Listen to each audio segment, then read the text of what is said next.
Today he'll be speaking about household welfare, how to measure. Thank you, ma'am. How to measure, monitor, assess, and analyze. And Mr. Moritz Meyer, he has a long profile which I would love to read. Let's take a pause and read that. He's a senior economist in the poverty and equity global practice of the World Bank. He's worked on poverty measurement, fiscal incidence and distribution, impacts of projects and policies in South Asia. Apart from that, he did his PhD from Italy, Florence. Yes. And his master's from Barcelona. So he has traveled a lot and he has read the world from the various areas of the world. And that's very interesting where we can ask him about all those interesting things. He's about to be here. Give him a big round of applause. Come up with some hard questions. Extract maximum from such learned scholars who are, serving at one of the best institutes of the world. So let me call on stage Mr. Moritz Meyer. Welcome to PIDE.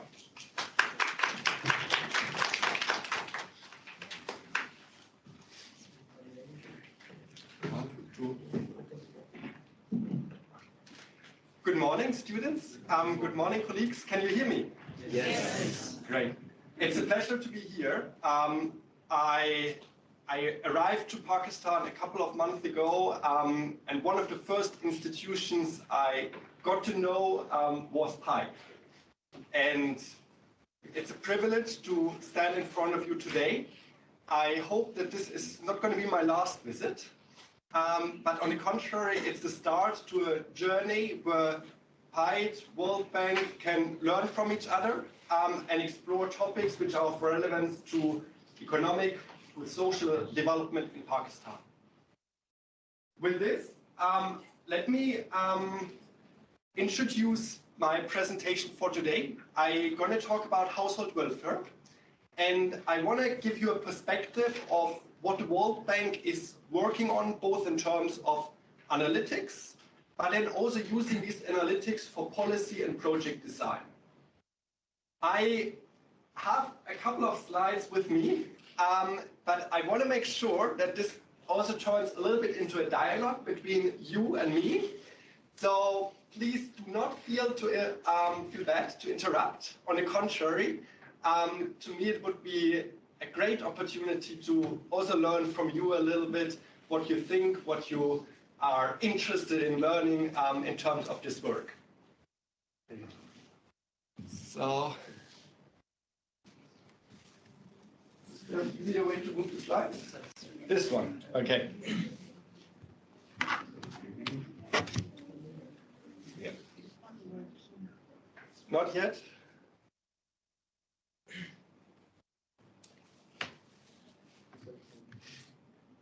It's a part of the plan.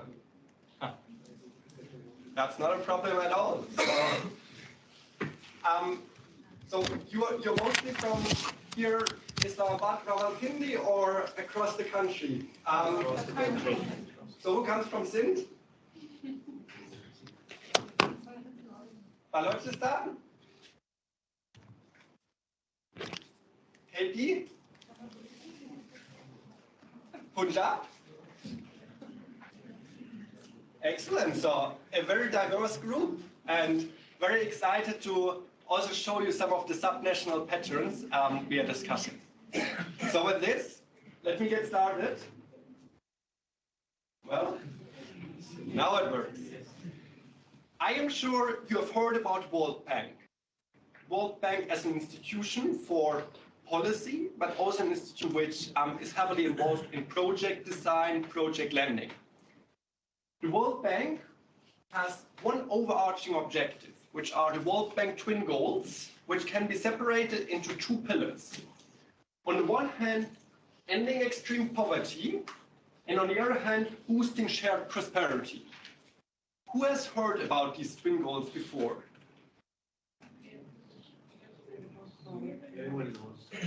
Everybody? Okay. Then very quickly, ending extreme poverty is our global commitment to reduce extreme poverty in the world to less than 3%. At the same time, boosting shared prosperity looks into the welfare distribution, the differences between relatively poorer and relatively richer households. And we are committed to work through our own program, but also with governments, to foster income growth of the bottom 40% of the population in each country. These two goals are pretty general, but they are very much aligned with the Sustainable Development Goals, SDGs, but also with the NDPs, National Development Plans, in many of the countries. I am working as part of a team to advise our management, our operational teams, on how to measure and how to implement these goals to ensure that by 2030 we achieve these two objectives, or at least we get as close as possible. So along these lines, I have structured my presentation in 4 parts. First, I want to give you an overview of how we measure these twin goals, but also some of the other welfare-related indicators. Then I want to talk about some of the development trends we are seeing specifically for Pakistan, which speak to these development goals. I want to give you an overview on how we analyze data with the objective of informing project and policy design with a focus on poverty and inclusive growth. And I want to give you an idea on how we also do an ex ante and ex post assessment of policy interventions to ensure that equity, which is poverty and inclusion at the same time, is really at the heart of policy design for countries. As part of this lecture, I want to make sure that once we have finished these 2 hours, all of you have an idea about concepts and methodology to measure household welfare. I want to make sure that you have a basic idea of what are the indicators to monitor household welfare in Pakistan and how Pakistan performed over the last couple of years. I want to give you a short introduction, and there's much more to do, so hopefully I can come back, to talk about tools to analyze patterns and trends of poverty, and as I highlighted, dive into some of the applications to assess the impact of policies on poverty and inequality. So let me start with the first part, where we talk about measurement. And in here, I'm going to give you an introduction on which concepts are available to measure household welfare. What is the methodology we are using mostly to measure monetary poverty? And then what are the indicators we define in order to track progress to the World Bank twin goals? So on concepts, why do we measure poverty? The guiding principles for the work we are doing are identify the poor across space, but also across the welfare distribution. We want to describe the deprivations, areas in where they are lagging behind in terms of endowment, in terms of maybe also use of assets. And we want to show the ability of households to thrive in society, both from a relative and absolute perspective. And that's very much about inclusive growth. Are people able to participate in an inclusive growth process? This is extremely relevant, not just from an analytical perspective, but also for policy design. More specifically, we monitor development progress, as highlighted by the SDGs and the National Development Plan. We support policy coordination with the objective of really building an evidence base for project and policy design to tell policymakers which parts of the country to focus on, which groups are more vulnerable to shocks, but also give those households which are really lagging behind in terms of skills, in terms of education and opportunity to maybe improve their possibility to earn income in labor markets by updating their endowment. And as a last point, strengthen the governance in a country, which I think is an important point where we do believe that analyzing data across the welfare distribution gives those who are falling behind in terms of development outcomes a voice. It ensures that all parts of society are included into our common design of policies across the country. How do we measure poverty? Some, once again, key principles which I think are important to keep in mind. First of all, when we measure poverty, we need to make sure that we start from a base where all households are included. We can't just say we measure poverty and include one district, include an entire province, or maybe include like those who are not registered in some database because they don't have access to these instruments. That has important implication as we move forward on the design of instruments to measure poverty. Second, we want to define an objective ranking. And objective is important in a context where I need to make sure that when I send my management to the press, that they can defend their ranking, can defend their decisions to allocate resources to specific groups. This can either be like an ordinal ranking or a cardinal ranking. That's both possible, but there needs to be some kind of philosophy, some kind of methodology which allows us to really differentiate between different groups of the welfare distribution. And explore different dimensions of poverty itself. I'd highlighted that our focus is on monetary poverty for a lot of the work we're doing, but we should never forget about the fact that poverty has monetary and non-monetary dimensions, which often go hand in hand. And that describes also the complexity, the persistence, and the depth of poverty. So just three quick broad concepts which are used for welfare measurement. Subjective well-being, so that's the self-reported level of material or mental well-being. Basically, the question, how do you feel? Or how do you see yourself relative to other households?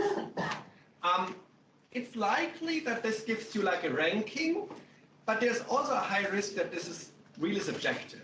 So keep this in mind. Then we use monetary measures. I've already talked about this, where we either use the level of consumption or income relative to an established threshold.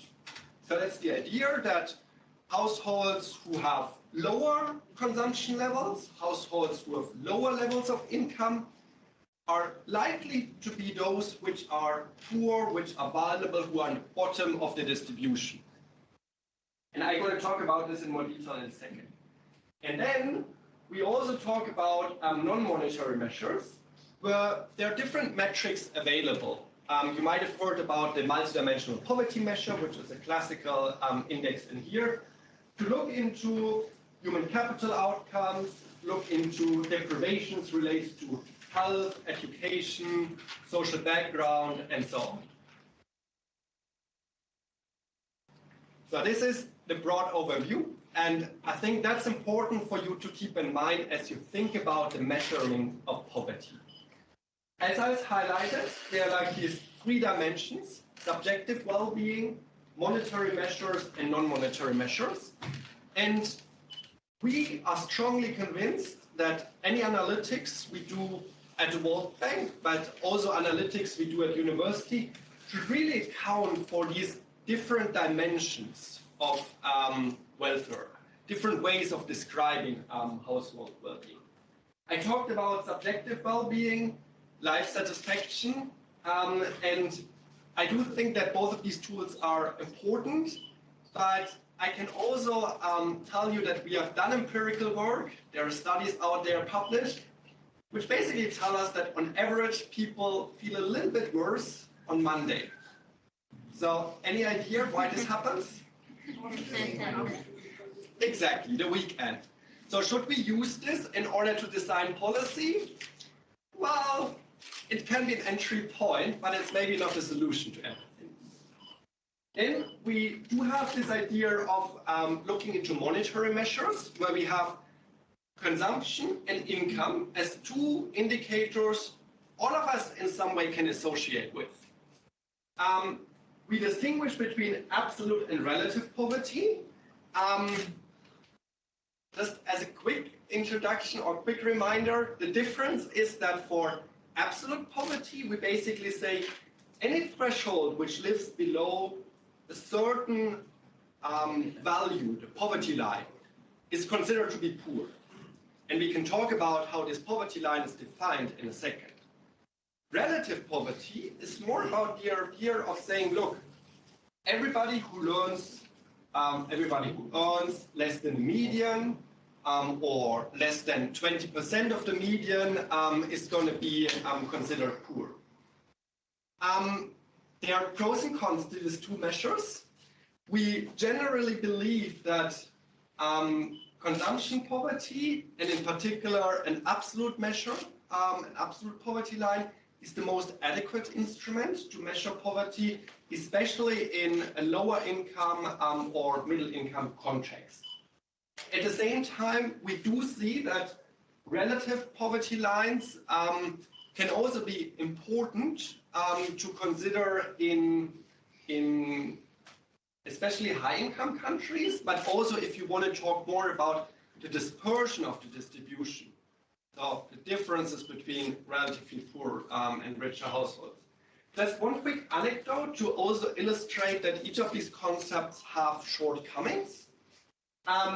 When you think about relative poverty, I have already mentioned that relative poverty is anchored in the median. It's often like 30, 40, 50% of the median. So you could imagine a country, and we do have examples for this, where a big economic crisis hits the country. And it's mostly the top of the distribution which is losing because maybe they had invested a lot in capital markets, and then as part of a downturn in capital markets, median income declines. At the same time, if median income declines, the relative poverty line is also going to decline. So we have scenarios, Ireland 2009 is one example, where we do see that the country was hit by a big crisis, and at the same time, the share of people in poverty decreased. And that's a measurement issue, so please keep this in mind as you think about different concepts to measure poverty. Just very quickly on non-monetary measures, we're going to dive into this in a second in more detail, but this is really an opportunity to also give poor and vulnerable households a face. We talked about accountability and governance, showing policymakers one chart with pictures on how households could be deprived in terms of not having access to water, not having access to electricity, not having a job, not having education, can be extremely powerful in order to motivate a policy discussion to ensure that policymakers think about poverty and the phases of poverty.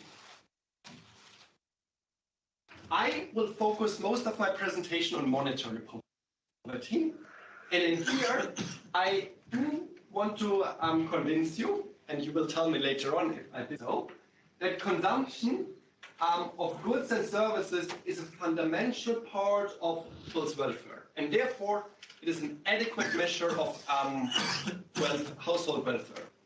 Before going into details, does anyone know this guy down there? This man here? Yes. Who is it? Yes. Agnes Deaton. He got the Nobel Prize in 2015 for his work on measuring household welfare. And he was one of the strong promoters who said consumption can be great, can be small. It gives us a good idea about who is relatively well off and who is relatively poor in society. He actually argues that well-being is the command over commodities in general. So people are better off if they have a greater command over resources. That's the starting point for a lot of the work he has done. And that's also what we tend to use when we measure welfare across countries. One reason why we are also anchoring our work in monetary poverty is that many of the non-monetary poverty dimensions of poverty can be country-specific.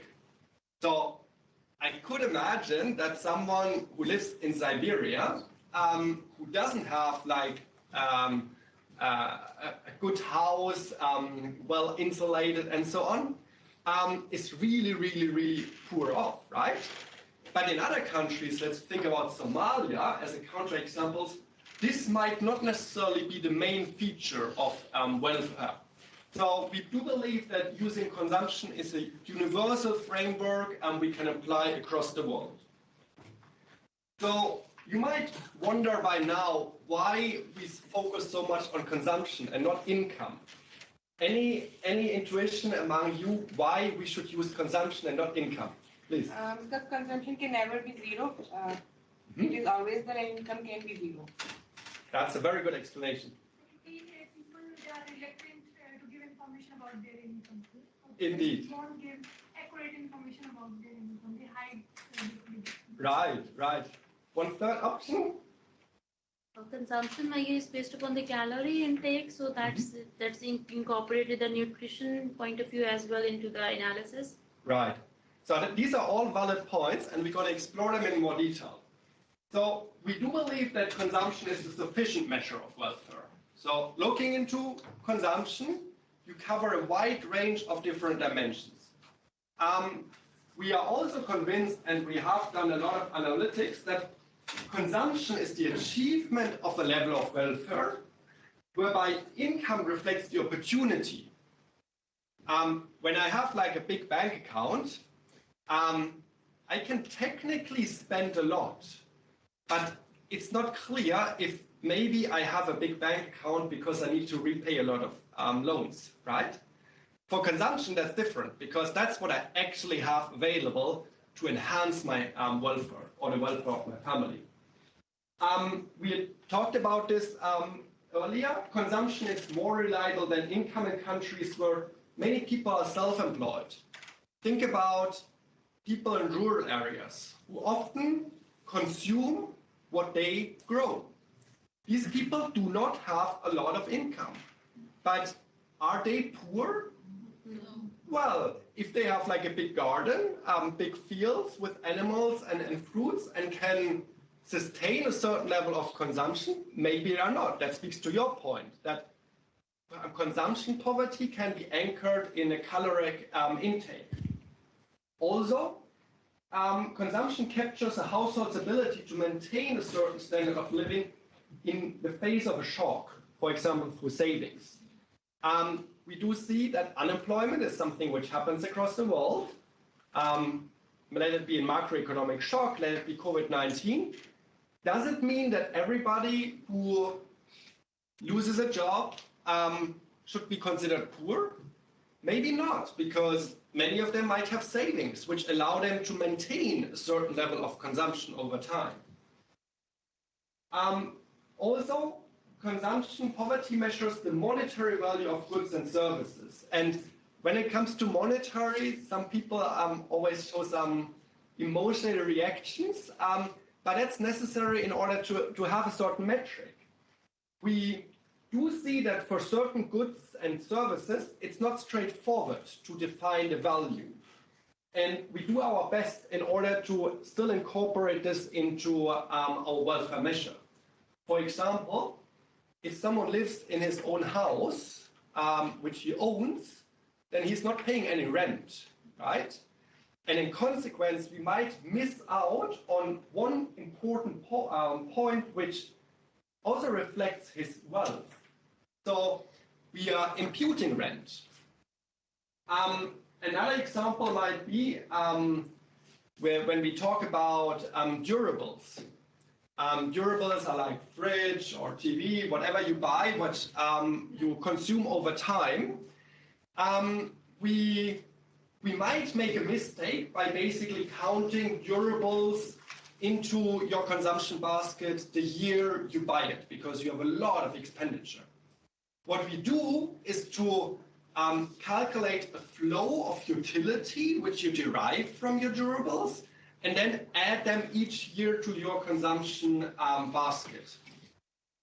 Having said this, there are some weaknesses of the methodology where we can't incorporate non-monetary quality of aspects of life quality, for example, of having a job or having a healthy job, having a healthy life. That's very difficult to put into monetary units, and that's why it's so important to really complement these different measures. So we talked about the concept, and I think you're getting warm with this idea, so let's talk about methodology, which is getting increasingly complicated. So, poverty measurement in a nutshell. How do we measure poverty? First point, we need to collect survey data. All the work we are doing builds on survey data.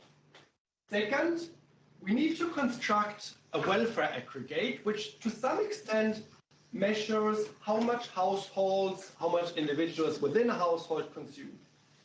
And then as a third point, you have already talked about this, we need some kind of absolute threshold which we can use in order to discriminate between poor and rich households. I will talk about each of those in more detail.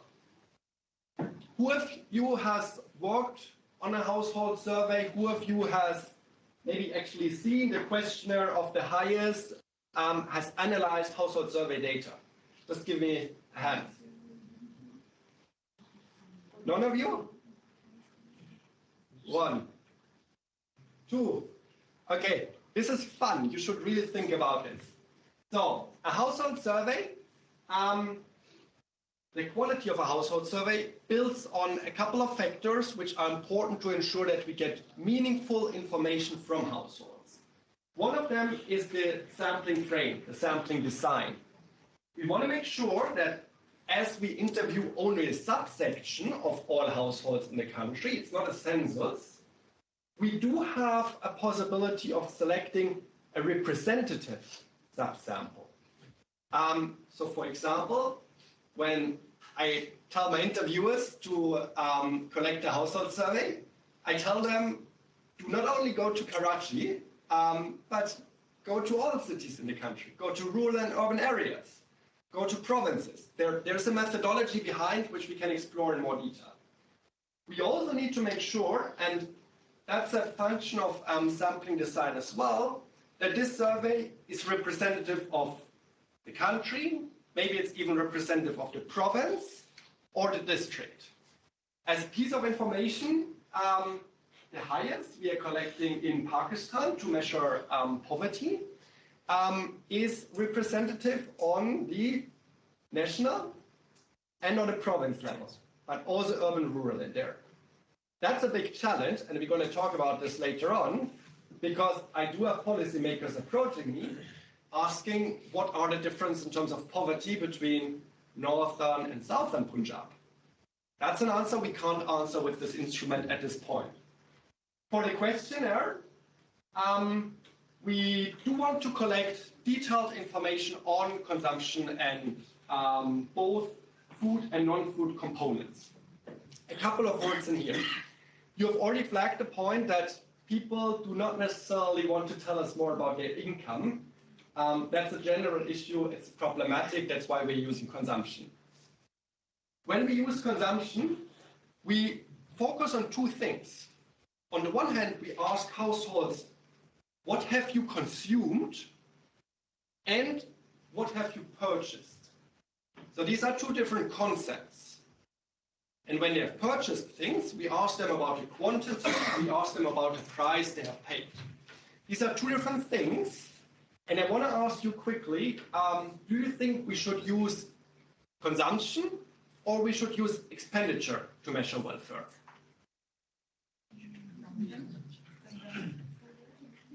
So you mentioned expenditure? Tell me why. Because it also gives the monetary value of things. That's why we should use the consumption. And by this, we also know how much you actually spend on consumption. Very good. Who talked about consumption? There were many voices. One of you. One? Okay, so I guess they are all of the same opinion, but I don't want to counter you. The answer is actually both. So what we do is that we use the information on expenditure to understand in detail what is the monetary value, and then we check how much they have consumed and use the information from consumption in order to put a value to this. So for example, if a household tells us they have consumed 3 apples, we only know that they have consumed 3 apples, right? We don't know if they were bought, we don't know if they were grown in their own garden, we don't know. At the same time, when a household tells us, yeah, we have bought 10 apples and we paid, for simplicity, I don't know, $10. Forgive me about this ignorance. We do know that the adequate value of 1 apple is $1, right? And then we can use this information in order to put a monetary value to the amount the household has actually consumed. One reason we are not using expenditure to measure welfare per se is that there are many items you buy in large quantities. And it would be unfair if someone goes to the market this week, buys 10 apples, and then in the end he only eats 2 of them. We would calculate him very rich. Also, the difference between recall and diary, that's an important difference in terms of methodology. Recall basically means, okay, how much have you consumed, how much have you bought over the last couple of 7 days, 14 days? And diary is the a request to a household to basically collect every day information on what they consume. Last point, the reference period matters. In some countries it's 7 days, 14 days, 28 days, 3 months. What do you think? Is 3 months a good choice?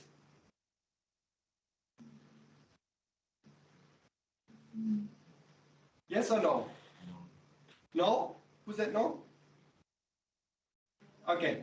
Why do you think that's a bad choice? Because they would be recalling for a long period of time and they can't remember what they have consumed. Exactly. So there's a huge risk of a mistake. And when you do diaries, they normally households get like a 1-week diary, and then the interviewer comes back to collect it, and then collects the next one. You basically see how on Monday they have a lot of consumption, and on Friday they don't consume anything. Because they get lazy. Is 1 day or 2 days or 5 days a good choice? I don't think so, because it's going to be very volatile. Huh? Exactly. So it's going to be very volatile. That's why we normally start with 7 days. There's a lot of research which tells us on how to do it. Just as a last point, you do see in here like an sample questionnaire. How many consumption categories, food and non-food, do you think we are collecting in a country like Pakistan?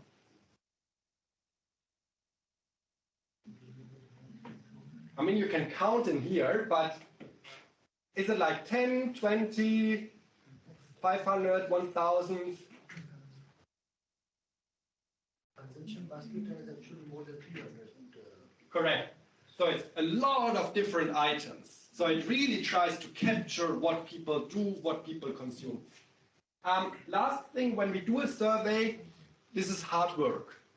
And in Pakistan, it's done by the Pakistan Bureau of Statistics, which has a lot of experience in doing so.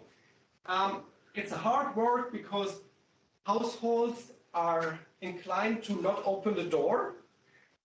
They're inclined to give you interesting answers. And you, as an interviewer, you have this extremely important job of making sure that it is high quality data collected. Okay, so imagine a world where we have collected all the data, right? In the next step, we want to make sure that we construct a welfare aggregate which characterizes the welfare of a household. And in here, we try to include as many consumption items as possible, but we also try to focus on all relevant ones.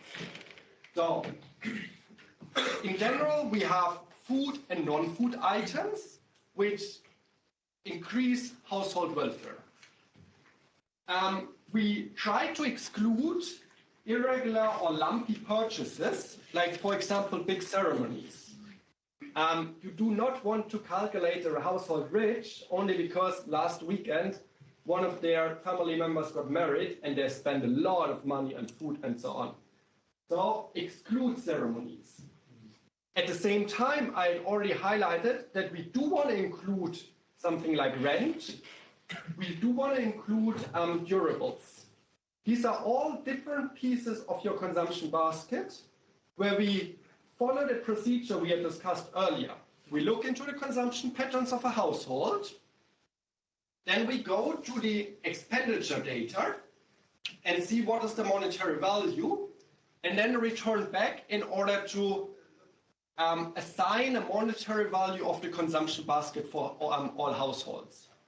So, along this philosophy, what do you do if you have a household which lives in a rural area which does not have any expenditure because all they eat is what they either had in storage or what they're growing?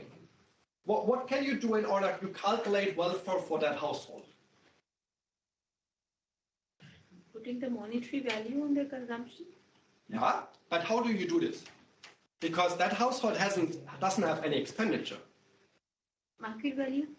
Market value. So you can, for example, use information from a neighboring household who lives in the same village, maybe in the same district, in order to ensure that this household also has like a monetary value for all the goods they have consumed.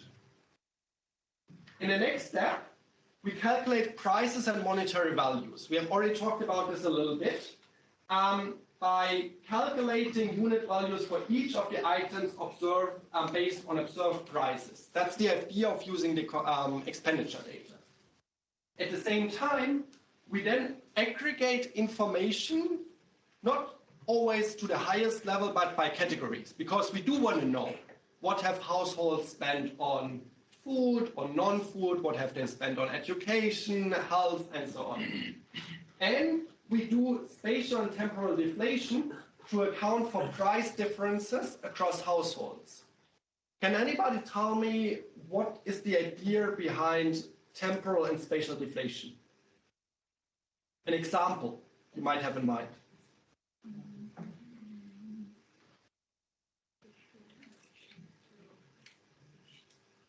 Like in certain areas, the prices are different from the other areas. Like for example, the food where the food is being grown, so prices may be different in that special area, and it may be different in the urban areas where it's not being grown. Correct. So that's one important point difference across space between urban and rural areas across provinces. We do not want to calculate a household which lives in a rural area where prices are low, poor. That would be unfair. What is the idea about temporal price deflation?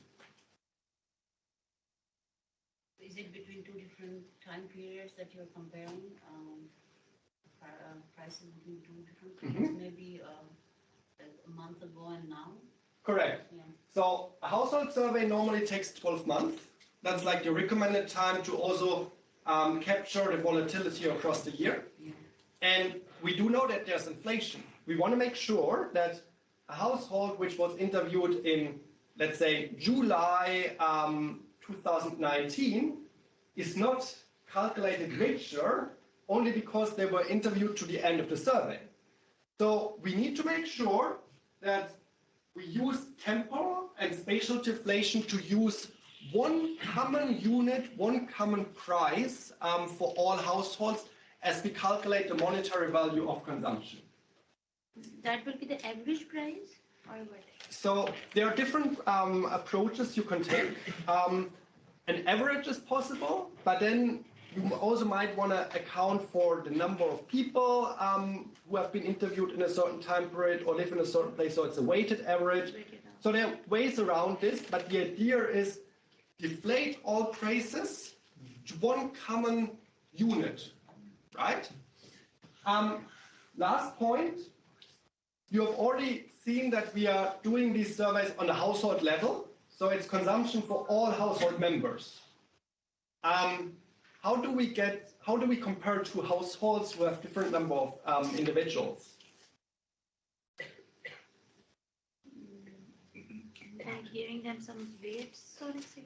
We give them weights, that's a sampling approach, but more importantly, we do make sure that we calculate consumption per capita or per adult equivalent. What is the difference between per capita and per adult equivalent? I think adult equivalent is you just calculate on the basis of for an adult, where you just count kids, like you make it cumulative for adult as well, but for per capita it's just number of people, you divide by number of people. But in other one you just consider adults who were, and then you also convert, I think, kids into adults by doing some calculation. So he can continue my lecture. That's a perfect answer. Imagine two households. One household has 5 individuals, 5 adults, or 5 people in the household, right? The other household also has 5 people, but it's like 3 kids and 2 adults, right? So maybe it's not reasonable to just divide by 5. Maybe you want to give the household which has more kids a lower weight for each kid. So instead of dividing by 5, you divide by 3.8. And this accounts for 2 things. On the one hand, the idea that younger household members might consume less, and the idea that there are scale effects in a household. So when you cook for 10 people compared to 1 person, it's not going to cost 10 times as much. That's a scale effect. There's also criticism to this concept, basically arguing that when you have small kids, they can be really expensive. So maybe we shouldn't just associate a weight of 0.6 or 0.8 to it.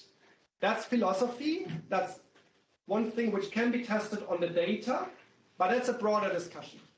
For Pakistan, what we are basically doing is that to assign a weight of 1 for each adult and a weight of 0.8 for each individual below the age of 18.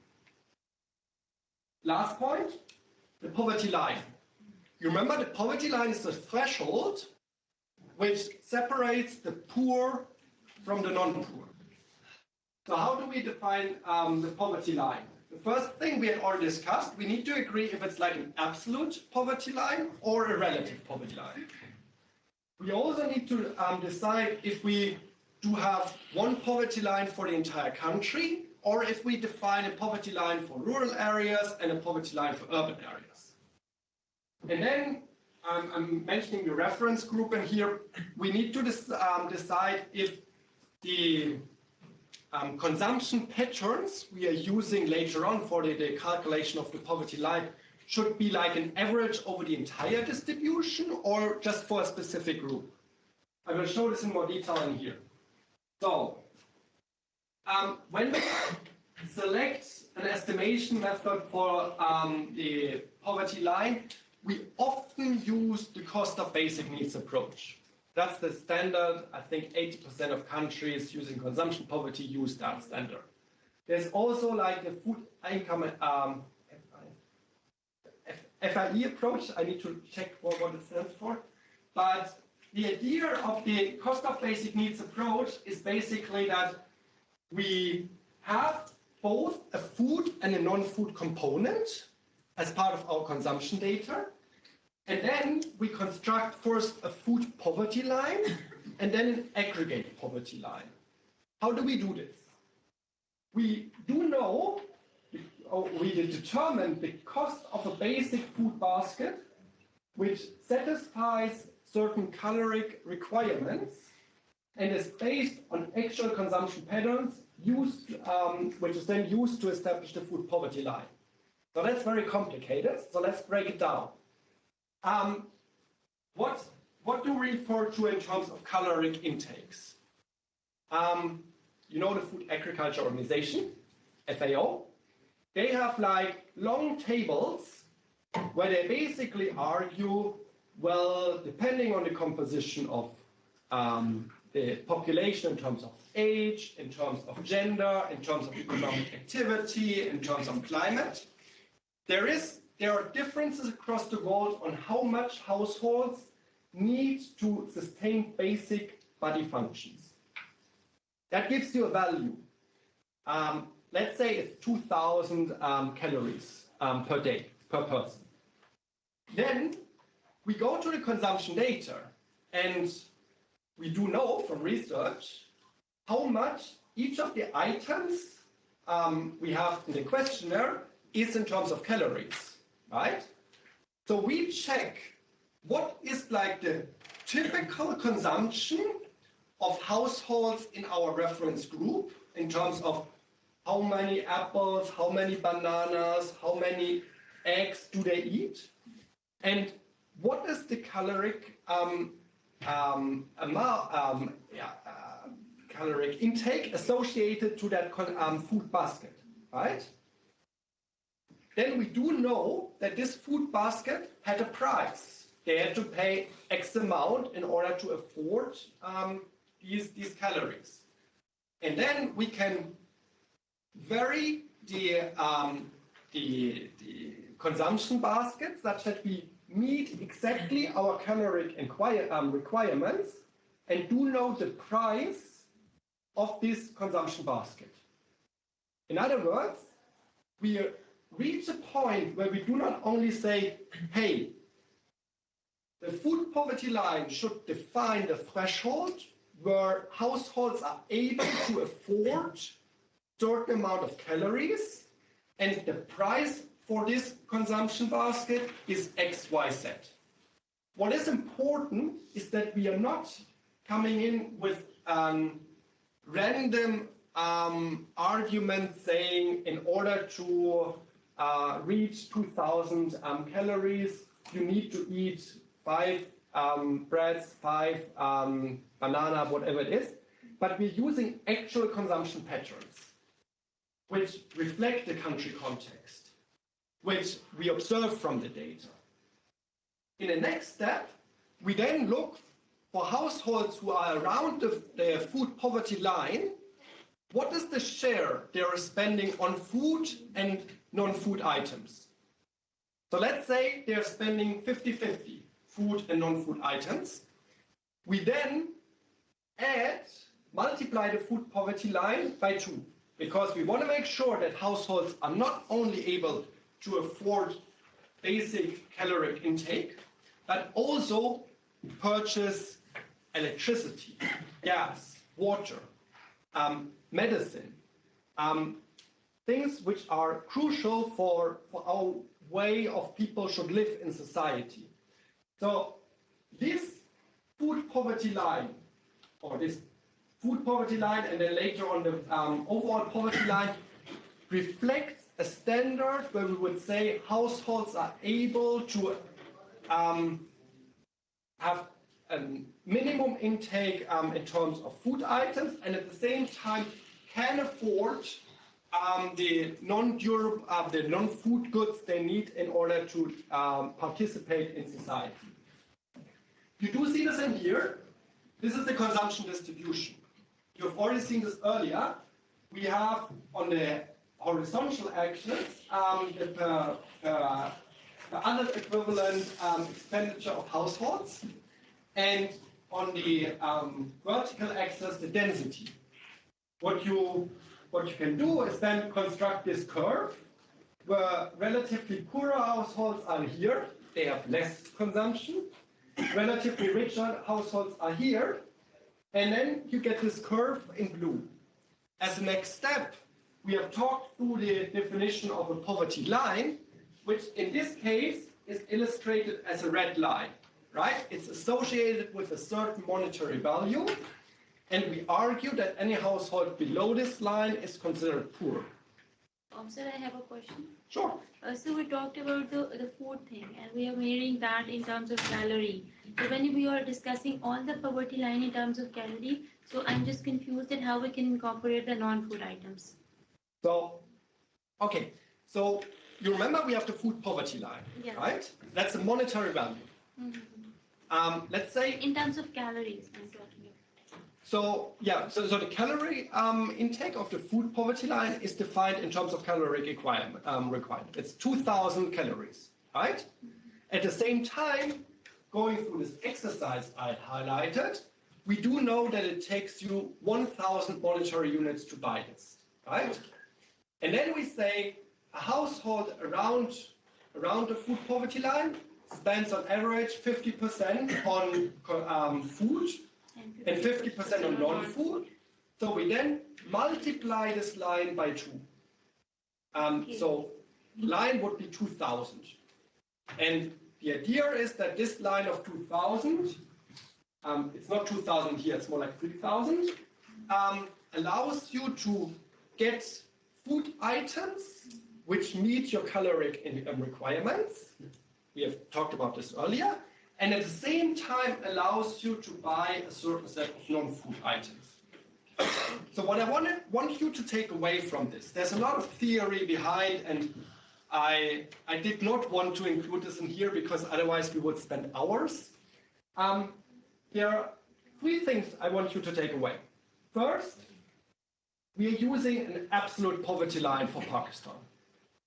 Second, this poverty line in Pakistan includes a food and a non-food component. And as a third point, both the food and the non-food component are anchored in data, and they are related to a caloric intake which is necessary in order to meet basic needs. Keep this in mind. I think this is like very important as you think about poverty welfare measurement in more general terms. Just very quickly, this poverty line is defined in Pakistan the last time in 2015, and the World Bank recommends to not recalculate this poverty line every year or every survey. We recommend not recalculating the poverty line every year because we want to ensure some comparability across time, right? So when a new survey comes in, we do not necessarily want to see that there's a new line, because then the question is, did poverty change because of the new line, or did poverty change because of dynamics in the country? What we do recommend instead is to say, every 5 to 10 years, depending on the country context, you look into the consumption patterns of households. Did patterns of food consumption change in a dramatic way? Did the relationship between food and non-food component change in a dramatic way? If we answer yes to any of these questions, we would recommend updating the poverty line. So, I'm just looking, what's the time? Normally lecture halls have at some point. 10:56. Okay, then let me close that section and then we take a break, okay? So, as we talk about poverty, there is a national and an international poverty rate. The national poverty rate is anchored in the national context, and it tracks development progress and informs the policy dialogue in Pakistan. In contrast to this, the international poverty rates facilitate a comparison across countries and are mostly used by the World Bank in order to see in how, for example, Pakistan performs relative to Egypt or Turkey. Very quick question. What is the national poverty rate for Pakistan 2018-19?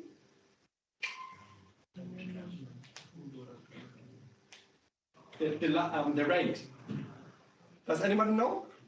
In terms of calories? No, in terms of what is the share of population being poor in Pakistan. Okay, then you have to wait to the second part of the presentation. So very quickly, and we have talked about a lot of this at an earlier point. When we talk about the national poverty line, the national poverty rate in Pakistan, it includes food and non-food component. It includes rent. It is spatially and temporally adjusted, aligned with best international practice, and it uses a per adult equivalent concept to scale consumption. At the same time, going back to your earlier point, the poverty line is anchored in a caloric requirement of 2,350 calories per adult equivalent per day. It follows the cost of basic needs approach, which we have discussed earlier. And for the year 2015, it was 2,030 per adult equivalent in units. One important point, we are updating this line every year to account for inflation, right? Second, the international poverty line or poverty rate for Pakistan. In here, we want to make sure that we are able to compare poverty across countries, right? That's the ultimate objective. And what do you think is the main challenge when we want to do like an international comparison? There are two points. They're somewhere hidden in there, but maybe you can highlight these. What are the two biggest challenges for international poverty measurement? Like the food items of the one country being considered may be different from the food items of the other country. Correct. Exactly. And that relates to the poverty line, right? So, for the consumption aggregate, we do have rather general guidelines on how to ensure that for each country, we include the same set of goods into the consumption basket. We follow the same methodology. And that might deviate from what countries do, right? Second, the poverty line. We do want to make sure, no, before going to the poverty line, we also want to make sure that we measure the consumption basket in the same monetary units. We can't use local currency units because they differ across the world. And yeah, there is a discussion around this, but there's a general understanding that maybe converting it to one currency is also not the right way. So just using exchange rates, going to euro, US dollar, whatever it is, also doesn't make sense. So the World Bank has an initiative together with the Statistics Office, which is the so-called International Comparison Price Program, where we do collect prices for a representative set of goods in all countries. This allows us to then ensure that the set of goods, but also the prices we are using in order to define monetary units to account for price differences across countries is more or less standardized. Second point, the poverty line. The average of what we define as the international poverty line, which is often used for international comparison, is the average of the 15 poorest countries. You do see this in the figure in here, where we have GNI per capita per day on the horizontal axis, and the national poverty line on the vertical axis. We do use the 15 poorest countries and then calculate the average of these countries, of these national poverty line, in order to arrive to one international poverty line, which we use to compare across countries. We can do the same exercise by focusing on only lower middle income countries, and thereby define a poverty line, an international poverty line, which reflects a little bit more than what we do see for low income countries. That's important because the lower middle income countries needs to be more ambitious in terms of what they consider to be like a minimum floor. The same for upper middle income countries and high income countries. In general, you see that there's a positive relation between these two, which is not surprising. And you do see, that's what I'm showing here, that the international poverty line we are using right now for the PPP 2011 program is 1.9 US dollar. The other lines would be 3.2 and 5.5. So let's do 10 more minutes and then we do a break, okay? Good. So we talked a lot about the concepts, the methodology. Very quickly, the indicators which you are most likely going to see in the media, you're going to see in research briefs. First, poverty rate. Very simple. Poverty rate is defined as the share of the population which is below the poverty line. You see this in here. Those who are in green, that's like the population mass which lives below the poverty line. In formula, if Z is the poverty line and Y is your income, we are counting all individuals, that's an indicator function, whose consumption is less than the poverty line, and then we divide it by the total population. We do use population weights, but that's like a standard for any survey. Second, poverty gap. Poverty gap is about how deep people are below the poverty line. Because when you use the poverty rate, we only say is poor, is non-poor. What we do in here is that we add up the extent to which individuals on average fall below the poverty line and then express this as a percentage of the poverty line. So, in formula, for all individuals who are below the poverty line, we add up how far they are below the poverty line. And then we divide all this by the poverty line itself. So, this basically implies that if there are more people below if there are two distributions, one distribution, which is the one we have in here, and the other one is, it's difficult to show, but is much broader in here, has more probability mass in here. We do have a higher poverty rate, but at the same time, we also have a higher poverty gap. We could also imagine that there is two countries which have the same poverty rate, but different poverty gap because people are much further into poverty. Third concept, that's about inequality, and I'm sure you know this. Gini coefficient, right? So, in order to construct a Gini coefficient, we need a Lorenz curve. The Lorenz curve is the cumulative frequency curve that compares the distribution of consumption with the uniform distribution that represents equality.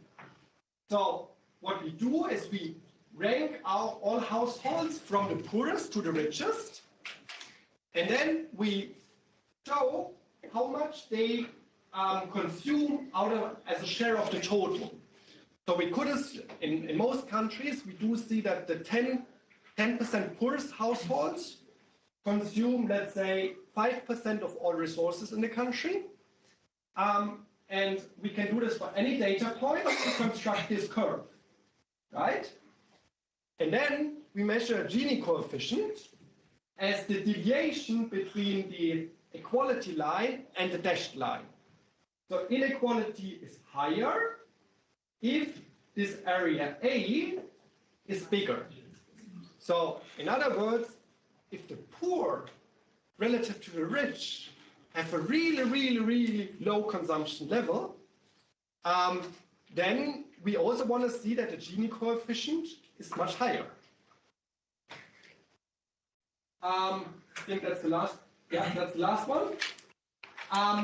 Growth, incidence curve, and shared prosperity. So far, we have looked into 1 year, right? We have looked into the poverty rate, we have looked into the poverty gap, we have looked into the Gini coefficient.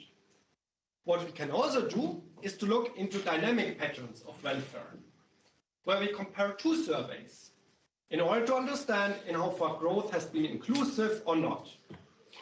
So, if we compare 2 years and show the growth rate of consumption or income for each percentile, we get the growth incidence curve.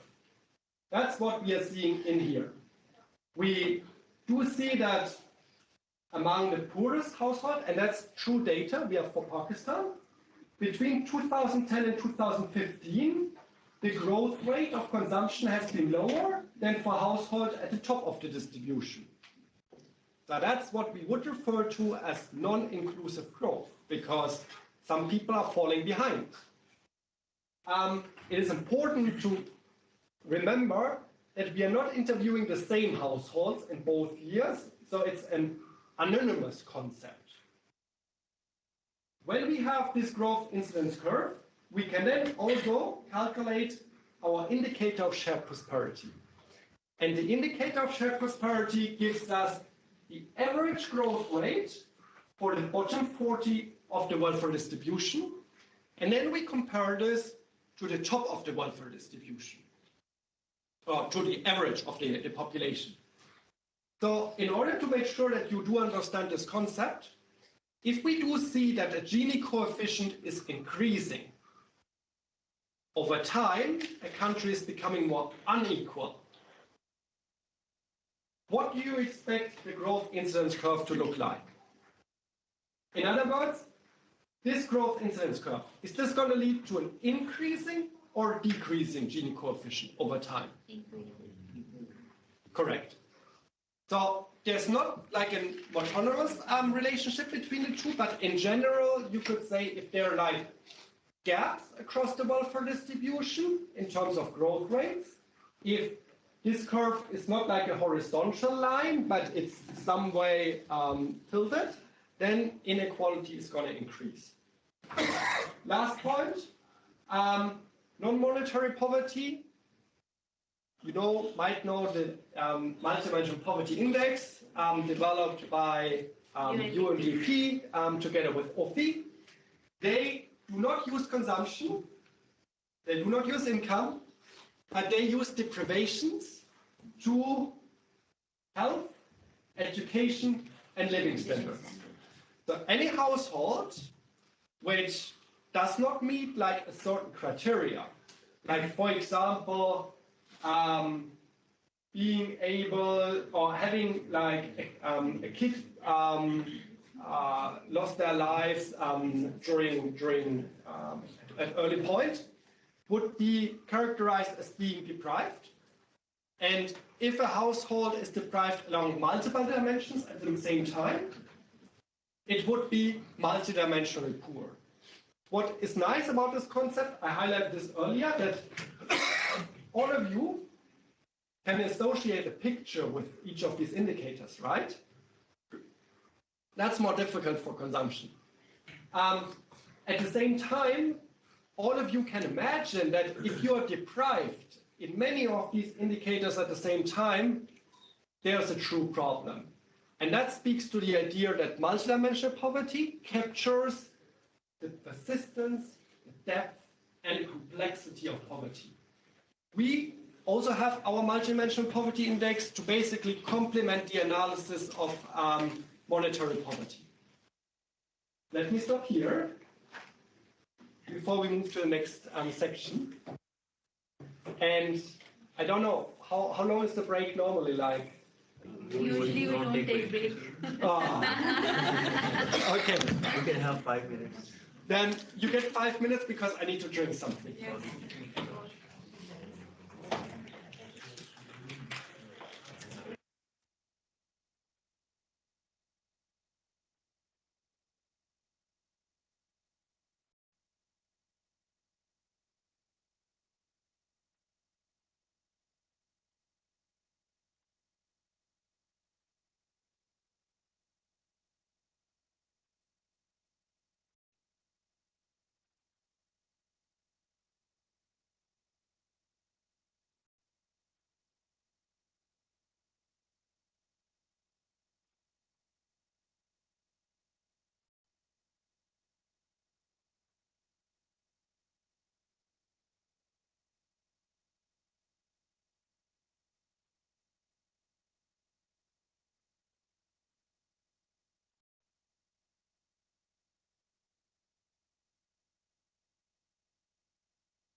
Okay, should we continue? Yes. Wow, that was very energetic. Okay, I can promise you, you have now gone through the hard part. Concept, methodology, indicators. Here's the application. When we are talking about application, I encourage you, many of you are doing research, to think about doing your research in this field where you use microdata in order to analyze patterns and trends of poverty, patterns and trends of inclusive growth. I'm gonna look together with you through some of the latest development trends, and then I think given the time it takes, I might need to focus on one or two applications. Okay, development trends. What you see in here is the right side, the decline of the national poverty rate between 2001 and 2018-19. Poverty using the national poverty rate has declined from 64.3% to 21.9%. This seems surprising for some analysts because when you look into patterns of GDP growth has been rather volatile. There have been ups and downs in terms of the macro cycle. There have been ups and downs in terms of global or regional crisis. We are currently thinking about explanations for this. And one explanation which comes immediately to my mind is that Pakistan is a country which heavily relies on remittances, international remittances, and in many cases, official statistics fail to account for remittances, which implies that income remittances are still flowing into the country, and as such, households are able to sustain their consumption level, but GDP data do not capture this because these remittances are transferred through informal transfer channels. There are further explanations, including the informality of the economy, which, at least in Latin America, helps to support households, support vulnerable households during a crisis as a certain buffer. But more research is done, and if any of you wants to write a thesis on this, let me know. Looking beyond the national average is something which I consider to be tremendously important. Early on, we have seen that many of you come from different parts of the country, different provinces, and for a country of 230 million, the national average just hides a lot. So we are seeing that national poverty rates across provinces differ dramatically, with Punjab having the lowest rate and Balochistan having the highest poverty rate. For all 4 provinces, which we show in here, we do see that there has been a decline over time, which is consistent with the national trend. At the same time, we do see that this decline was more volatile in some parts of the country than in others. Are these poverty rates super informative for policymakers? Yes, they are. At the same time, let's also look into the number of poor people, because we know that Balochistan has less population and a higher poverty rate, and Punjab has highest population and low poverty. Exactly. So when we look into this pie chart, we do see that the largest share of poor actually lives in Punjab, which reflects the fact that we have maybe the lowest poverty rate, but the biggest population. Yes. At the same time, Balochistan is only home to 12% of the poor. And that's important for the allocation of public funds, for example. So always consider these 2 different statistics at the same time. Looking over time, we do see that to the beginning of the time series, the share of population being poor and living in Punjab was higher, has declined. And now poverty seems to be more and more concentrated in Balochistan, but also KP, correct. So that's where population dynamics and welfare dynamics are important to keep in mind. Poverty also differs between urban and rural areas. And this does not only reflect cost of living. On the contrary, that's what we have corrected for earlier, right? You remember that we did spatial and temporal deflation. But there seems to be a persistent gap between urban and rural areas. Both show a decline over time, but we also see that the gap has not necessarily increased or decreased.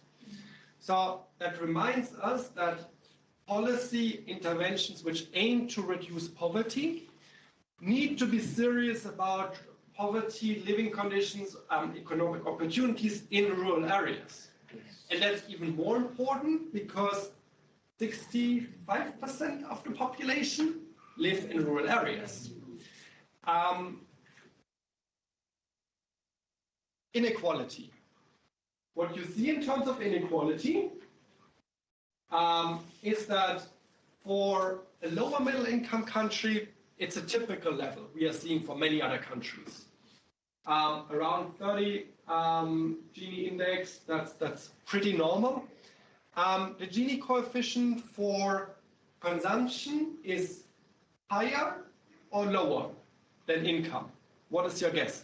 Lower. Lower? Anyone who says higher? Lower is correct. And that reflects the fact that the marginal propensity to consume is higher among the bottom of the distribution, right? So we do see that poverty has been relatively stable, but I am always a little bit hesitant to build all my analytics around the Gini coefficient because it doesn't change a lot over time, and it's one index. It really doesn't show the heterogeneity across the population.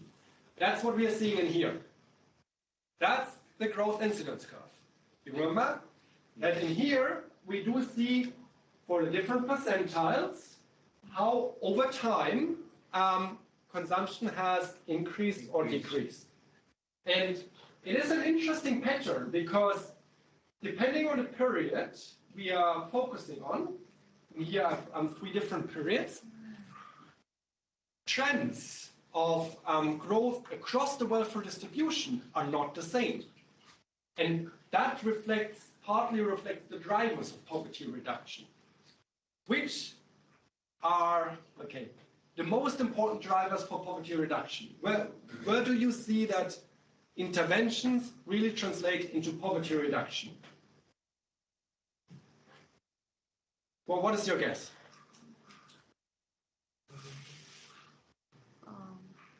How do people generate income? From different sources, and these sources include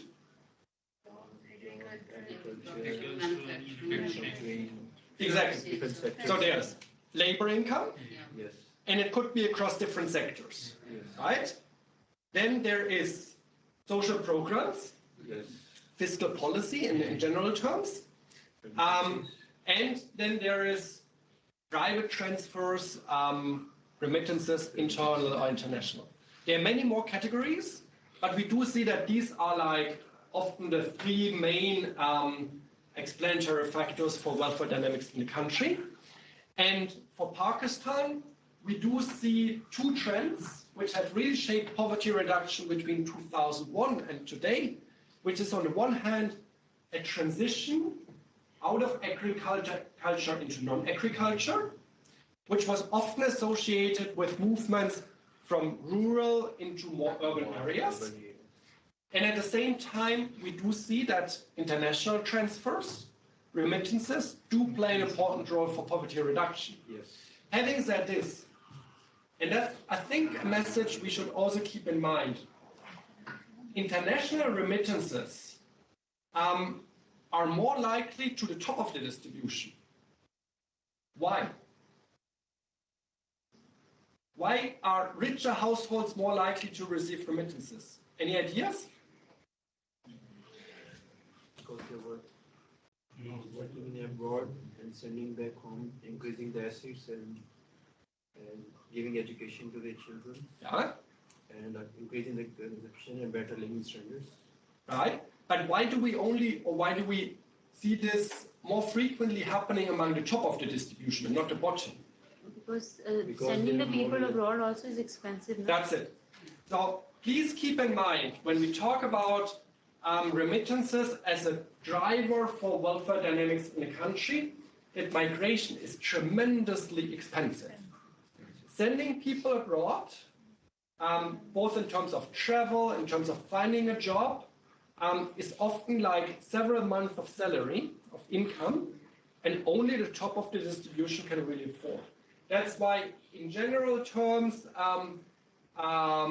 internal migration has a bigger impact on poverty reduction. Okay. Last point in this section, international comparison.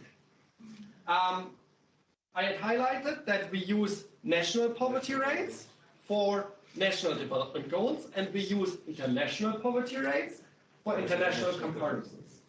In here we have two lines, 1.9 and 3.2, and I'm just showing like a comparison between Pakistan and a couple of other countries.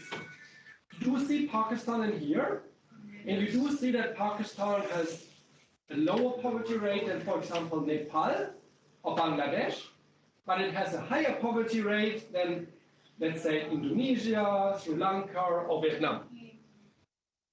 And this is on the one hand reflecting the fact that some of these countries are richer in terms of GDP, but it could also reflect the fact that the welfare distribution looks different for these countries. So it's not like an immediate link between GDP and poverty rates. Also keep in mind that even though my team works a lot on international poverty rates, there are still differences in terms of measurement. So it's always going to be a proxy. Yes. At the same time, looking into the lower middle income class poverty line, we once again see that Pakistan is ahead of Nepal and Bangladesh, but at the same time, it is performing worse than Bhutan, Indonesia, Turkey, and so on. Quick question, if you talk to policymakers, would you use the international poverty line 1.9 or 3.2 if you compare across countries? 1.9. 1.9? For international comparison. Yeah. Anybody wants to use 3.2? This is one of these nice questions where both is correct. So 1.9 is really to ensure that we have like a basic floor, basic needs, and it's the extreme international poverty line. At the same time, Pakistan is a lower middle income country, and we do want to reflect the fact that maybe in terms of living conditions to aim for, in terms of policies to reduce poverty, we should anchor our decisions in the 3.2 line when we compare across countries. So both is fine. Good. So now I'm asking my favorite question, what is the time? I think I need to close by 12, right? Yes. Okay. So I do have 3 applications which we can discuss today.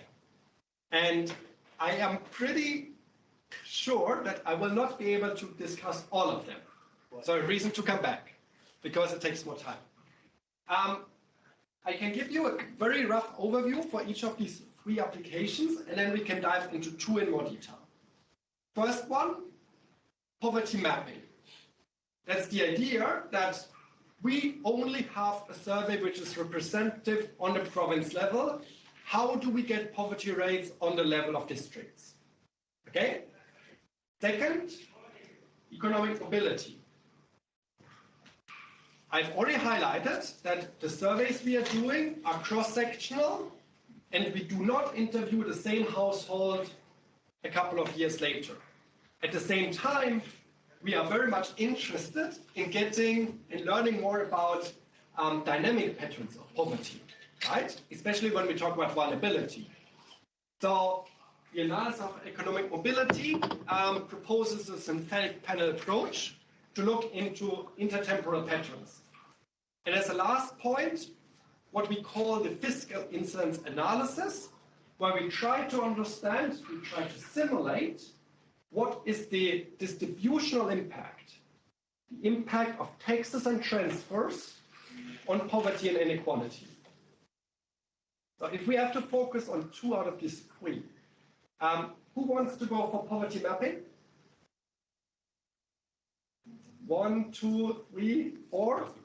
Economic mobility? Both. Okay. That was not an option, but okay. And fiscal incidence analysis? Okay, then let's focus on the first 2. Poverty mapping. A poverty map provides a description of the spatial distribution of poverty and inequality. Who knows this country? Estonia. Estonia? So, some of you might have heard, it's a small country, much smaller than many districts you have in Europe. And using a survey, we get 1 poverty rate because the survey is not designed to be representative on the lower level. But policymakers in Estonia constantly ask us, what is behind this national average? So we have developed a poverty map where we can show poverty rates on the, I guess, community level. Why is this important? First, it helps policymakers to formulate social and economic policies, which need to have a subnational dimension. It also helps governments to allocate resources, make sure that regions which are falling behind, either in terms of poverty rates or in terms of number of poor, get more resources in order to close these gaps. More broadly, it helps in terms of regional planning, because you could also imagine that it's not just about providing funds, but maybe it's about building schools, building streets, investing in human and physical infrastructure. And I do see many countries where the private sector is actually quite happy to know where they can sell which kind of goods. Because maybe there are some goods which require a richer population than others. So, problem setting. What is the challenge? You remember a country with 5 provinces. That's where the survey is representative. This country is divided into districts, 1 level below. And then below you have tehsils. Yes. And finally, within each of these tehsils, you have PSUs. So that's where we collect the data. It's called the primary sample units. These are the geographic regions where we go to and then interview a set of households about their consumption. We do know, for a country like Pakistan, but also many other countries, that in most cases, not all districts are sampled. Either because of cost reasons, because of political reasons, or because it doesn't make sense to go to all districts. Yes.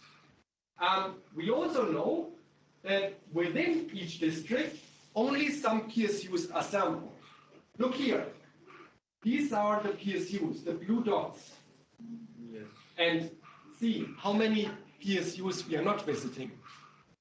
At the same time, we do know that for those PSUs and those households where we collect data, we do collect a large number of variables. And these are easily 1,000, 2,000 variables, right?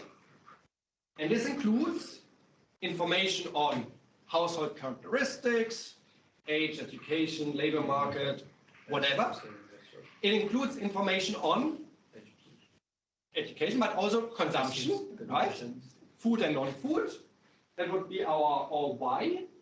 And it includes, many other characteristics like what's the distance to the next post office, well, how do you feel today, life satisfaction, and so on. With all this, we have already argued at an earlier point that with a little bit of, magic, we call it poverty measurement, we are able to transform our consumption into a poverty rate. And this poverty rate is then representative on the province level. So, why are we not using survey information to map poverty on the level of PSUs? I already highlighted it. The survey does not cover all districts, so that's going to be difficult to calculate PSU or district level poverty rates.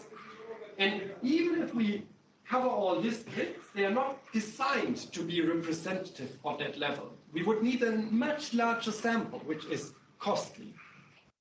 At the same time, we could use a census, no?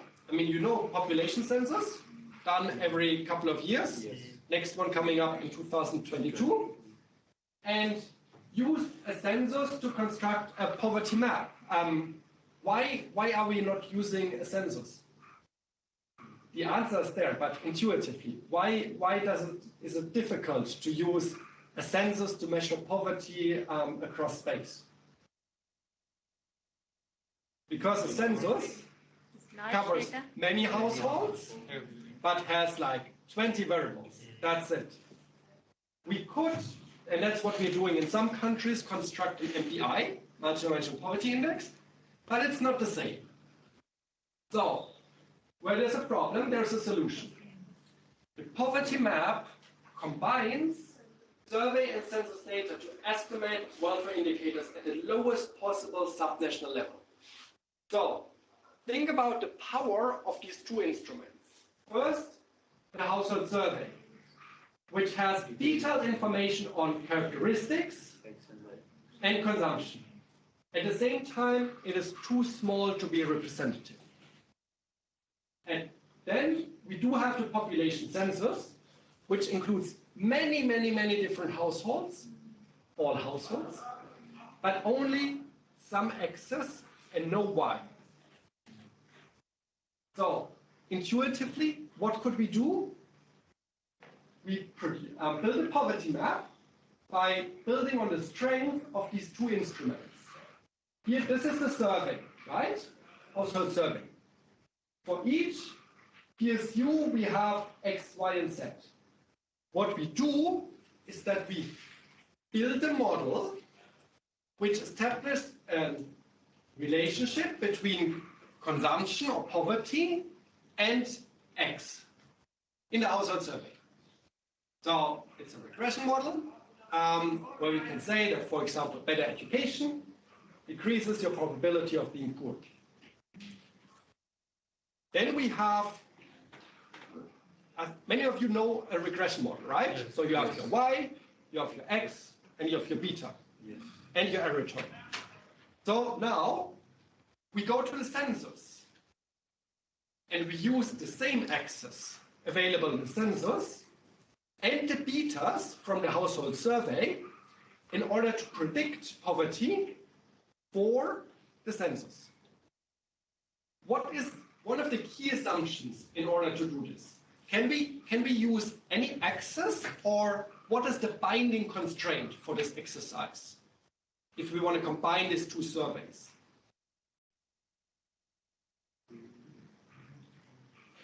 Households same. Household must be same. The selected district must be be same. Household from survey and selecting household from your census. The household from survey and household from census must be same.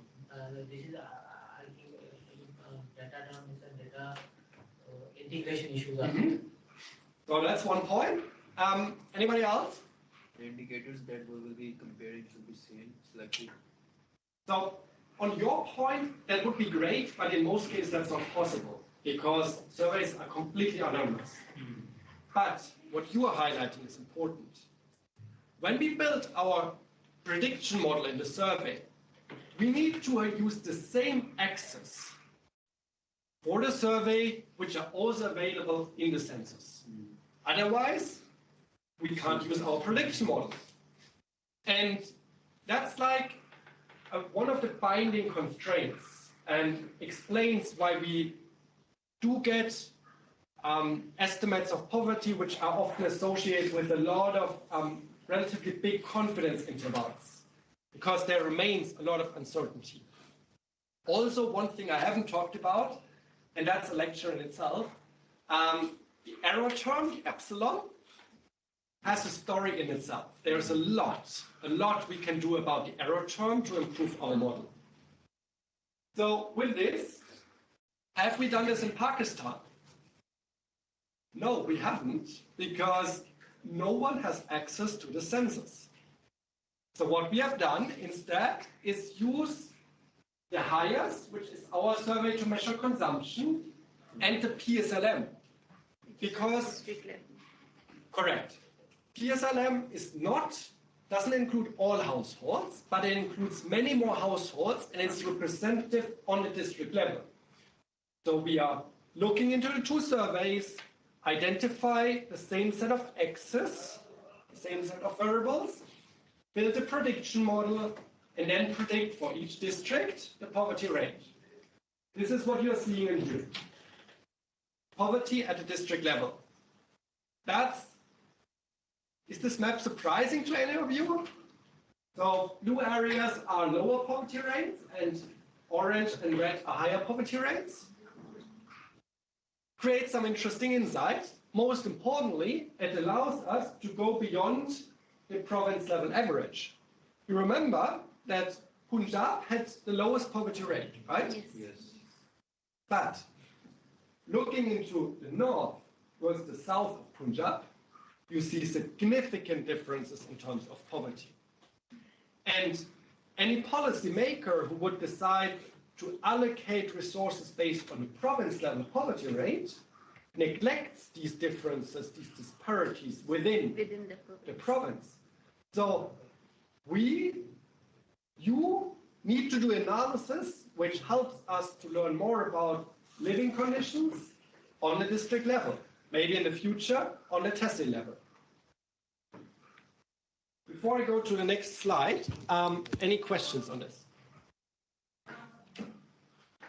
I have a question. Sure. Like when we are comparing like the poverty level at 2013-14, for example, with the 2018-19 estimates, we know that after year, the list of the food items and non-food items, it changes. So how we can incorporate or correct for this bias? Like once it's for the different items, then it's for the additional more different items. So this may create a bias. So how to correct this and how it automatically being corrected in the surveys? Excellent point. Pakistan is actually pretty committed to have a relatively stable consumption module as part of the household survey. In fact, I just met PBS on Tuesday where we had exactly this discussion to maybe include new consumption items because, you know, the world is changing. 10 years ago, no one would have included a mobile, right? Yes. Or a tablet. What the PBS does at this point, and I think that's a reasonable decision, is to say, let us keep the set of consumption items we have in our questionnaire relatively stable, except for minor deviations, to ensure that we get like a decent time trend and comparability across years.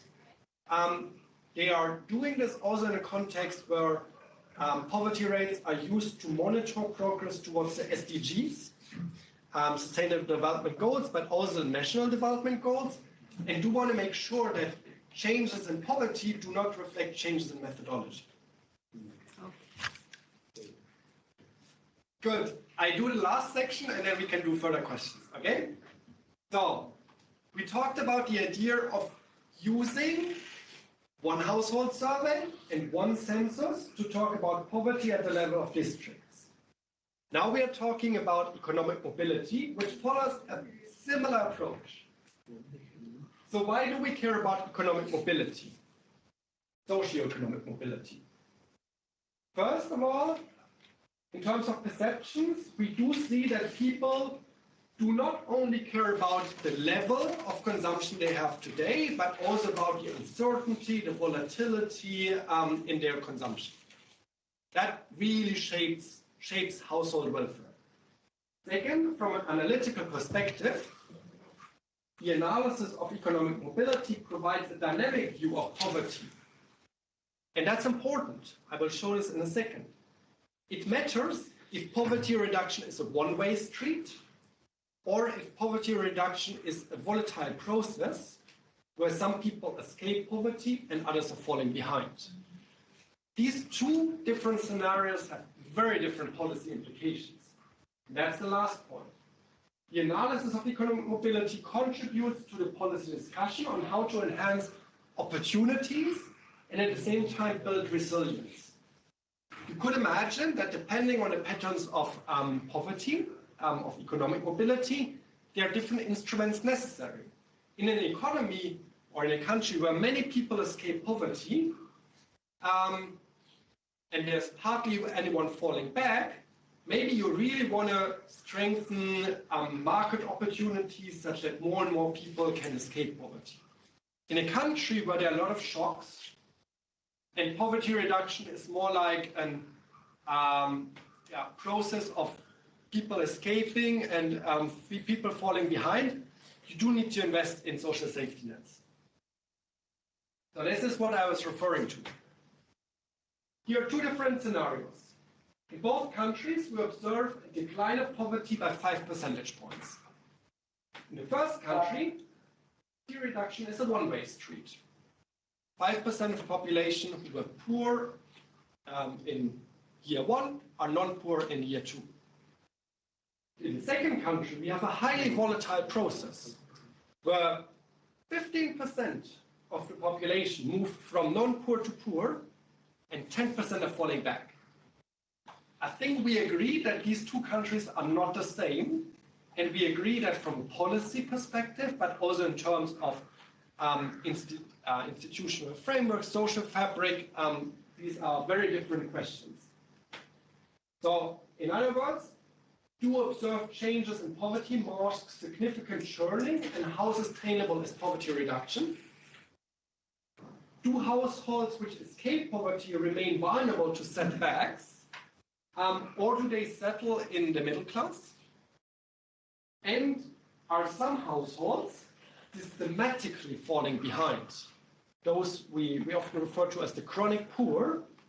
And what are the characteristics of these groups? So we had already talked about this at an earlier point. How do we do this analysis if we don't have a panel? For every survey we are doing, we are observing a different set of households. That's a problem. And in here, we are borrowing from Dange et al. And Dange Blanchard, two of my colleagues in the World Bank, who have developed a so-called synthetic panel methodology, where you create an artificial longitudinal data set. So the idea is that for every household we are observing in the second year, we predict their welfare status in the first year. The emphasis is on we predict it, right? So in technical terms, we observe households in year one. In year one, they have consumption one, and they have characteristics one, X1, right? We focus on characteristics which are time invariant. So if we would visit this household again in the second year, they would have the same characteristics. Education, gender, age, residence are pretty stable over time. Other variables, like, for example, do you have a TV, or a car, or which job do you have, that might change over time. right? Then we do observe a different set of households in the second survey here. And for this second survey here, we once again have consumption, but we also have characteristics which, based on the idea that the survey has been constant over time, are the same. So the set of variables X collected in the first year and the set of variables in the second year are the same. Once again, education, age, gender, and so on, right? Then we, for each household in year 1, we predict year 2 consumption. How do we do this? And that's what I'm showing you in the next slide. Round 1, consumption, your axis, which allow us to construct a regression model, a functional relationship between consumption and characteristics, right? So X1 are characteristics of this household in the first year, consumption is what we observed in the data, and then we can construct this functional relationship. The second year, we do a survey. The 2 stands for the second round. And once again, we observe consumption, we observe the axes, which are the same axes, and we might see a different functional relationship. That's possible. So what we do is a trick, and that's what we have in here. We basically take the functional relationship between consumption and characteristics from year 2, and then we plug in the characteristics of households which are time invariant from year 1. This gives us consumption predicted for the second year. Once again, there's a lot of, I don't want to say magic, but there's a little bit of a black box, also because the error term always creates problems. But in general, results allow us to then construct for those households which have been observed in round 1, a second set of consumption values which would be predicted for round 2. So we get a data set which has many different households, which has observed consumption in round 1, which has observed characteristics in round 1, and it has predicted consumption in round 2. And then we can do this. We construct poverty dynamics by basically checking what has happened to each of these households we observed in round 1 in terms of consumption for round 2. We would expect, and you can force these numbers, to have the same poverty rates as your cross-section, but at the same time, you are now able to split up society in 4 groups. You have those who were poor in 2006 and 2011, right? In the first and second year. Those are the chronic poor. They have always been in poverty.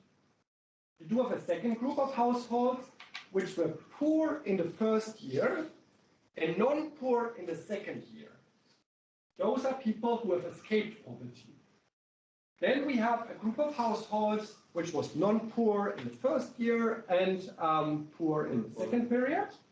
And we have those who have always stayed above the poverty line.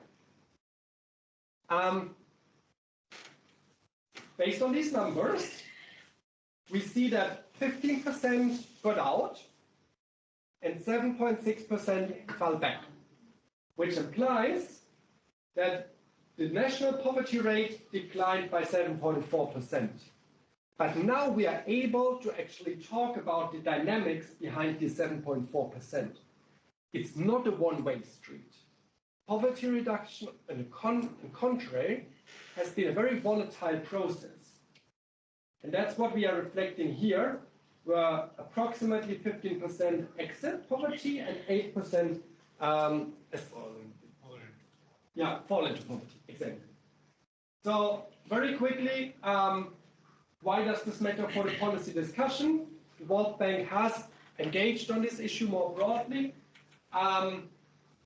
it is important to better understand what are the characteristics of these households escaping, what are the characteristics of those households falling behind. Moreover, it gives us a possibility to identify systematic factors, identify policies which speak to the characteristics of each of these four groups. And as the last point, in the case of churning and vulnerability, that's what we have seen for Rwanda, as highlighted, what are the entry points to not only invest into the endowment of individuals, but also in, for example, social safety nets, which could increase resilience among households. Well, so with this, we're not going to look into this. Quick summary. We have talked about concepts and methodology to measure poverty. We have talked about different indicators and how they look like for Pakistan. And we have explored some of the tools and applications to understand patterns and trends of poverty in the country. What we haven't done, a reason to come back to look into the impact of specific policies on poverty and inequality. I want to stop here and give all of you a chance to come in with your questions and let me know if there's anything unclear or anything I should maybe add on.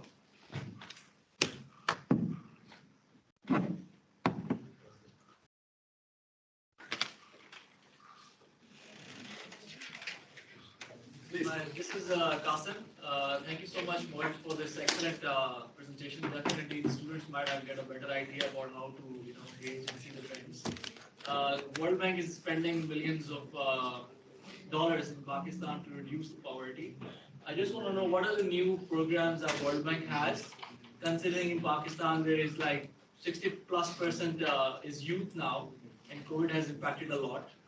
What approaches World Bank is actually bringing into Pakistan, considering international trends and how the data that is World Bank is producing with respect to Pakistan, just for our audience to know where World Bank is heading or supporting government of Pakistan and reducing poverty in Pakistan.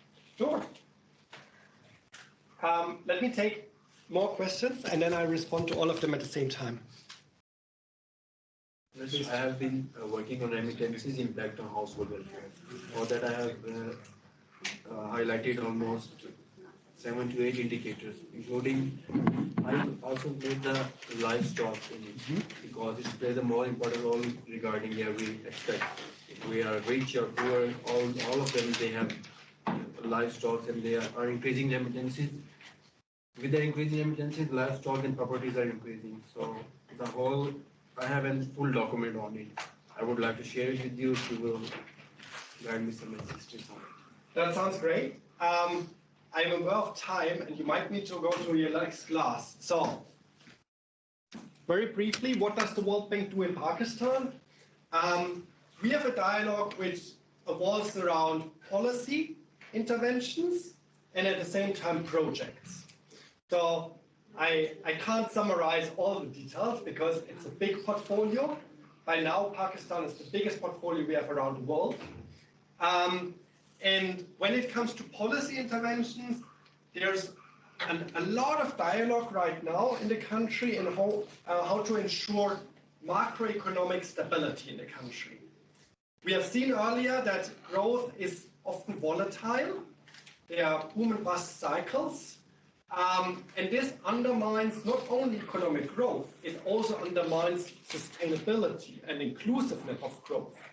So there are some policy discussions with the government on how we can reduce volatility of growth, how we can reduce also some of the subsidies and make sure that these subsidies are maybe used in a more productive way to reduce distortions in the economy, but at the same time protect poor and vulnerable households. So I think you're all aware of the fact that Pakistan spends a lot on energy subsidies. Yes. This eats a lot of money. And maybe there are better ways to protect poor and vulnerable households. That's a dialogue we have based on analytics and then on the policy table. When it comes to projects, I fully agree. COVID has hit Pakistan the same way like many other countries. There are discussions around how to ensure that kids go back to school, strengthening education, to reduce the risks of some people, some kids who in the past, due to COVID, did not go to school, might in the future also stay out of schools. There are programs to support social safety nets. There are programs to support energy, the energy sector in the country itself. We do have projects on agriculture, on how to support Pakistan in a green transition. And on irrigation, we have projects on roads and infrastructure in more general terms. There are a lot of interventions where the World Bank is helping Pakistan, helping the people of Pakistan. But what is most importantly, and I think that's a nice ending point, the work we are doing here in Pakistan needs to build on a solid evidence base. And that's what I am working on. And that's where I hope that you in the future can also contribute. Because maybe not all the details, but you have gotten some ideas on how we think about household welfare and some ideas on how this information could be used for policy design. As regards your point on remittances, I'm very happy to hear that you're working on this. Yes. Would be glad to learn also from this work. You see my email address over there. Feel free to send me an email. Share with me either like reflections on these 2 hours, share with me some of the research you are doing, maybe also research ideas you have moving forward.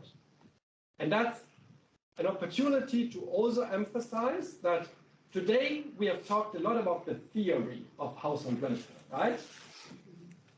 Talking about concepts, talking about methodology, all fine. You are young. You have a lot of potential. Use the time you have at university to think about also the empirical applications of this. You can download the household survey from the PBS webpage. You can do a lot of interesting analytics, and I would really encourage you to go into this direction.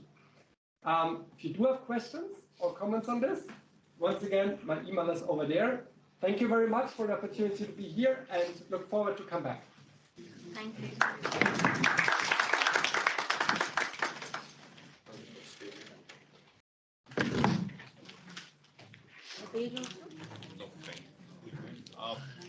Dear students, thank you for joining. It's indeed an honor that we heard it with the clinical detail of understanding poverty.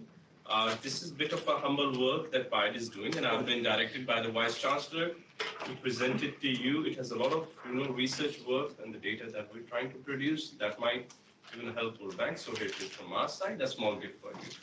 Yeah, very, very nice. Thank you very much. Thank you very much for your patience. If I may ask, should we take a group picture before we go? Yes, sure. Okay. So, where to do this? We can do that outside. Outside. हम bike के banner के नीचे जो वहाँ पे दे देते हैं. Did it help you with your stuff? Yeah, but then I just put on the